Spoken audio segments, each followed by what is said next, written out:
তো এরপর আসছি প্যারাগ্রাফ গ্রুপ থেকে। এই প্যারাগ্রাফ গ্রুপ থেকে প্রথমের দিকে বলা হচ্ছে বুলেট, এরপর হচ্ছে নাম্বারিং। এই বুলেট হচ্ছে কি, আমরা প্রত্যেকটা লেখাকে সিলেক্ট করে নেব। সিলেক্ট করে নেওয়ার পর বুলেটসে ক্লিক করে এখান থেকে বিভিন্ন ধরনের চিহ্ন পাওয়া যাবে যেগুলোকে আমাদের লেখার সামনে নিয়ে আসা যায়। অর্থাৎ আমরা এখান থেকে কোনো একটাতে ক্লিক করলেই লেখার সামনে ওই চিহ্নটা আসবে। তো বুলেটস আমরা এখান থেকে অনেকগুলো পাচ্ছি। তো পাশাপাশি দেখা যাচ্ছে যে আমরা যেই টাইপের বুলেটস ব্যবহার করতে চাই সেই বুলেটসগুলো এখানে দেওয়া নাও থাকতে পারে অনেক কম্পিউটারে। সেক্ষেত্রে আমাদেরকে নিচের দিকে ডিফাইন নিউ বুলেট লেখাতে ক্লিক করতে হবে। এখান থেকে একটা ডায়লগ বক্স যেটা আসবে, আমরা এখান থেকে সিম্বল লেখাটি ক্লিক করব। পিকচার এবং ফন্ট এটাও ব্যবহার করা যাবে। আমরা সেক্ষেত্রে সিম্বলে ক্লিক করে নিচ্ছি। সিম্বলে ক্লিক করার পর অনেক ধরনের আমরা এখান থেকে বুলেটস পাবো।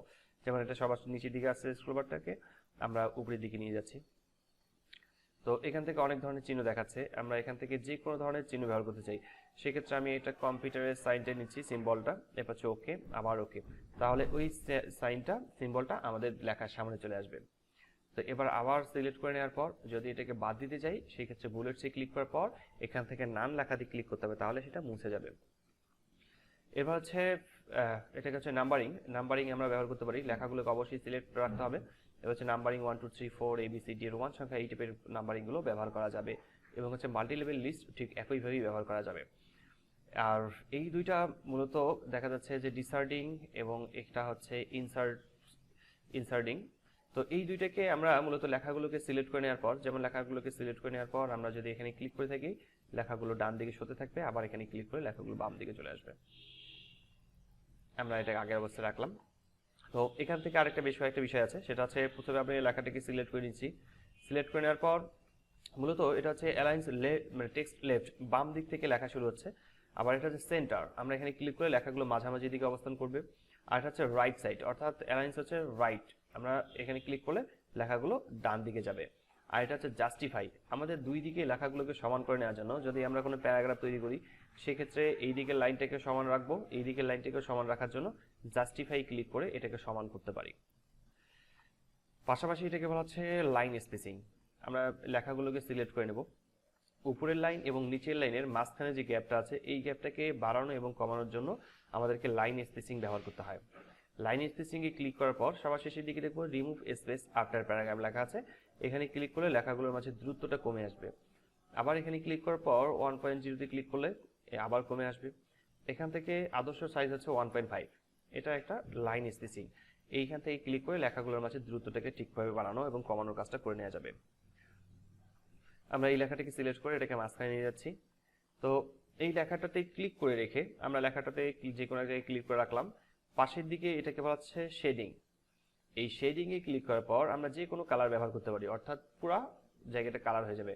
আমরা শেডিং হচ্ছে মূলত সিভি তৈরি করার সময় এই শেড ব্যবহার করতে হয়, লেখাগুলোর ব্যাকগ্রাউন্ড পরিবর্তন করা, কালার পরিবর্তন করার জন্য শেডিং অপশনটা ব্যবহার করতে পারি। লেখাগুলোকে নির্বাচন করেও আমরা যে কোনো কালার ব্যবহার করতে পারবো। আর এই কালারটাকে মুছে ফেলার জন্য অবশ্যই শেডিংয়ে ক্লিক করে এখান থেকে নো কালারে ক্লিক করলে এটা উঠে যাবে।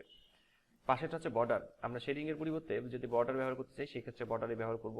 অল বর্ডারসে ক্লিক করলে পুরোটাই একটা ছকের মধ্যে আসবে। আবার এখান থেকে এটাকে রিমুভ করে দেওয়ার জন্য নো বর্ডারসে ক্লিক করলে উঠে যাবে। তো এখানে অনেকগুলো অপশন আছে, বটম হচ্ছে নিচের দিকে, টপ হচ্ছে উপরের দিকে এবং হচ্ছে লেফট রাইট, এগুলো ব্যবহার করা যাবে। এগুলো আমরা ক্লিক করে দেখে নেব যে এগুলো কীভাবে ব্যবহার করতে হয়। তো এছাড়া আরেকটা বিষয়, সেটা হচ্ছে আমরা ফাইন্ড এবং রিপ্লেসটা দেখে নিচ্ছি। ফাইন্ড এবং হচ্ছে রিপ্লেস এই দুইটার ব্যবহারটা কি? ফাইন্ড হচ্ছে খুঁজে বের করা, আমরা কোনো একটা লেখাকে খুঁজে বের করতে গেলে সেক্ষেত্রে আমরা কি করব,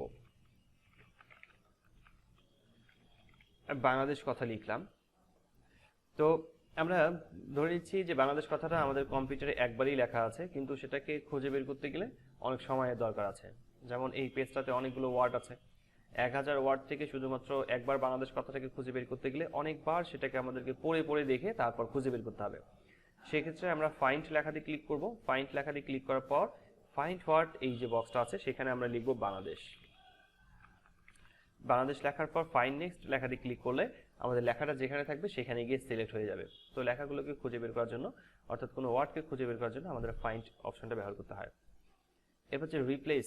এই রিপ্লেস হচ্ছে প্রতিস্থাপন করা, অর্থাৎ এখানে কম্পিউটার ট্রেনিং সেন্টার লেখা আছে, আমরা কম্পিউটারের পরিবর্তে অন্য কোনো কথা বসাতে চাই, সেক্ষেত্রে অন্য কোনো কথা ব্যবহার করতে চাই, সেক্ষেত্রে আমাদেরকে এখানে 3বার কম্পিউটার ব্যবহার করা হচ্ছে। তো 3বার কম্পিউটার ট্রেনিং সেন্টার উঠাই দিয়ে অন্য কোনো কথা ব্যবহার করতে গেলে এটাকে মুছে আবার নতুন করে লিখতে হবে। সেক্ষেত্রে আমরা রিপ্লেস থেকে সেটাকে একসাথে সবগুলোই আমরা পরিবর্তন করতে পারবো। যেমন আমি এটাকে চাচ্ছিলাম যে কম্পিউটার ট্রেনিং সেন্টার না হয়ে সেখানে থাকবে মূলত মোবাইল ট্রেনিং সেন্টার। সেক্ষেত্রে রিপ্লেস লেখাটি ক্লিক করব। এই রিপ্লেস লেখাটি ক্লিক করার পর ফাইন্ড ওয়ার্ড এই বক্সটাতে আমরা লিখব কম্পিউটার। আমরা এখানে কম্পিউটার লিখব এবং নিচের এই রিপ্লেস উইথ এই বক্সটাতে লিখব মোবাইল। এরপর আমরা এখান থেকে রিপ্লেস অল লেখাতে ক্লিক করব। এরপর হচ্ছে ওকে আর হচ্ছে ক্লোজ। সবগুলো লেখা একসাথেই পরিবর্তন হয়ে যাবে, অর্থাৎ আমাদেরকে একটা একটা করে কেটে কেটে মুছে নতুন করে তৈরি করতে হবে না। রিপ্লেসে ক্লিক করার পর আমরা প্রথমে এই বক্সটাতে লিখে দিচ্ছি মোবাইল এবং নিচের এই টেক্সট বক্সে আমরা এখানে লিখে দেব কম্পিউটার।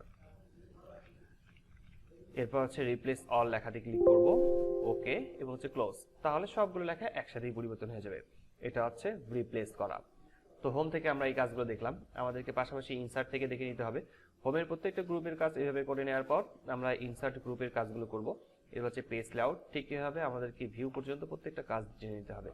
তো আজকে আমরা এতটুকুই জানি, এতটুকুই রাখলাম এবং পরবর্তী ক্লাসে ইনসার্ট এবং পেজ লেআউট ইনশাআল্লাহ ইনসার্ট এবং পেজ লেআউট নিয়ে আলোচনা করা হবে।